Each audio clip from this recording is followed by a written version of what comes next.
Tollywood hero cine నటుడు మోహన్ బాబు కుటుంబంలో తీవ్ర సమస్యలు తలెత్తాయి. మోహన్ బాబు, మనోజ్ ఒకరి మీద ఒకరు పోలీసులకు ఫిర్యాదు చేసే వరకు వివాదం వెళ్లింది. గుర్తు తెలియని వ్యక్తులు తమపై దాడి చేశారని, తనకు తన భార్యకి ప్రాణహాని ఉందని పహడీ షరీఫ్ పోలీస్ స్టేషన్లో మంచు మనోజ్ సోమవారం ఫిర్యాదు చేశారు.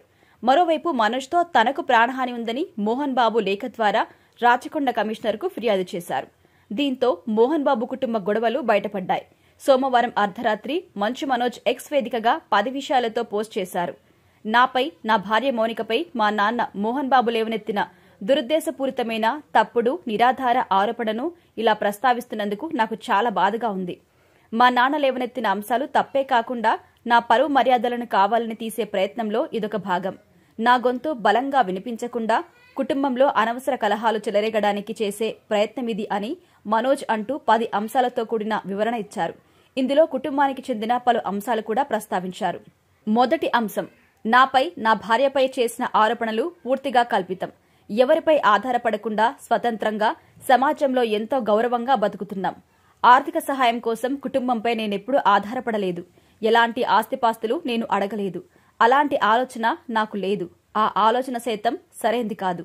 రెండో అంశం, నా సోదరుడు మంచు విష్ణు పలు కారణాల రీత్యా దుబాయ్కి వెళ్లడంతో ఇంట్లో అమ్మ ఒంటరిగా ఉంటుందని మా నాన్న, అతని స్నేహితుల కోరిక మేరకు కుటుంబానికి చెందిన ఇంట్లోకి వెళ్లాను. ఏడాదికి పైగానే అదే ఇంట్లో ఉంటున్నాను. ఆ సమయంలో నా భార్య గర్భవతి. అయితే తప్పుడు ఉద్దేశంతోనే 4 నెలల క్రితం నేను ఆ ఇంట్లోకి వచ్చినట్టు మా నాన్న చేసిన ఫిర్యాదులో నిజం లేదు. కావాలనే నాపై, నా భార్యపై ఆరోపణ చేశారు.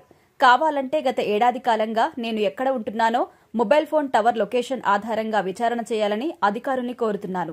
మూడవ అంశం, ఈ వివాదంలోకి 7 నెలల నా కూతురుని సైతం లాగారు.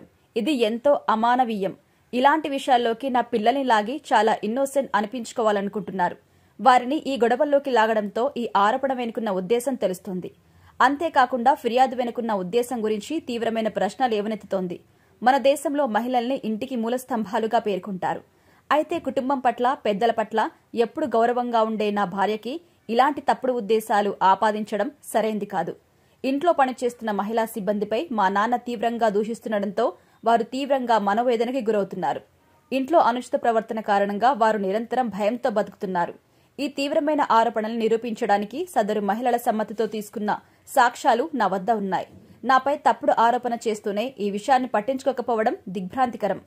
నాలుగవ అంశం, మా కూతురుని పట్టించుకోకుండా ఆయా వద్ద విడిచిపెట్టి వెళ్లారని చేసిన ఫిర్యాదులో నిజం లేదు. మా అమ్మ సంరక్షణలోనే ఆయా వద్ద పాపను ఉంచాం. నా గాయానికి సంబంధించి వైద్య పరీక్షలు చేయించుకోవడానికి నేను, నా భార్య ఆ సమయంలో ఆసుపత్రికి వెళ్లాం. ఐదవ అంశం, ఇంట్లో ఉన్న సీసీటీవీ ఫుటేజ్లు ఏమయ్యాయి? విష్ణు అనుచరులైన విజయ్ రెడ్డి, కిరణ్ వాటిని ఎందుకు తొలగించారు? ఈ ఘటన తీవ్రమైన ఆందోళన, ప్రశ్నను రేకెత్తిస్తోంది. వారెందుకు ఈ ఫుటేజ్ని దాచిపెడుతున్నారు? విచారణ చేపట్టి దీని వెనుకున్న నిజాన్ని కనుగొనాలి. ఆరవ అంశం, నా శ్రమ, ప్రతిభ, నా శ్రేయోభిలాషుల మద్దతుతో ఎవరిపై ఆధారపడకుండా స్వతంత్రంగా ఉంటూ కెరియర్ను నిర్మించుకున్నాను. 8 ఏళ్లుగా విశ్రాంతి లేకుండా మా నాన్న, సోదరుడి సినిమాలకి పనిచేశాను. పాటలకు, ఫైట్లకు, మ్యూజిక్ వీడియోలకి దర్శకత్వం వహించాను. పలు సినిమాల్లో కమర్షియల్గా హీరోగా చేశాను. కుటుంబం గురించి ఆలోచించి వీటన్నింటికీ ₹1 కూడా తీసుకోకుండా చేశాను. అహం బ్రహ్మస్మి వంటి ప్రాజెక్టులు వ్యక్తిగత పక్షపాతం కారణంగా దెబ్బతిన్నాయి. అయితే నా సోదరుడు విష్ణు ఇంకా కుటుంబం నుంచి మద్దతు పొందుతూనే ఉన్నాడు. 7వ అంశం, నేనెప్పుడు కుటుంబ ఆస్తులను అడగలేదు. ఎప్పుడైనా ఆస్తులు కోరినట్టు నిరూపించండి అని సవాల్ చేస్తున్నాను. నా వ్యక్తిగత ప్రతిభ ఆధారంగా నా జీవితాన్ని నిర్మించుకున్నాను. కుటుంబ ఆస్తిపాస్తులపై ఆధారపడకుండా నా పిల్లల్ని పెంచుతున్నందుకు ఎంతో గర్వంగా ఉంది.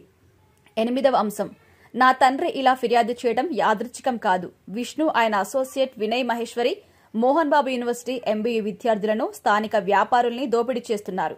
వారికి మద్దతుగా బహిరంగంగా మాట్లాడిన నేపథ్యంలో ఈ ఫిర్యాదు చేశారు.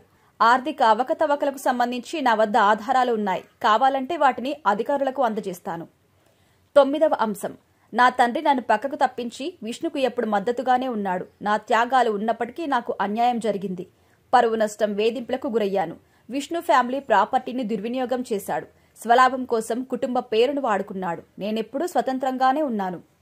10వ అంశం, కుటుంబ వివాదాలు పరిష్కారం కావడానికి, నిజాయితీగా అందరి ముందు చర్చలు జరపడానికి నేను గత సెప్టెంబర్లో హృదయపూర్వకంగా మా నాన్నని వేడుకున్నాను. కుటుంబ పేరును నిలబెట్టడం నా బాధ్యత అని చెప్పాను. అయితే నన్ను మా నాన్న పట్టించుకోలేదు. అంతేకాకుండా ఇప్పుడు ఇలా తప్పుడు ఆరోపణ ఎదుర్కొంటున్నాను అని మనోజ్ ఈ లేఖలో పేర్కొన్నారు. ఇప్పుడు ఈ లేఖ వైరల్ గా మారింది.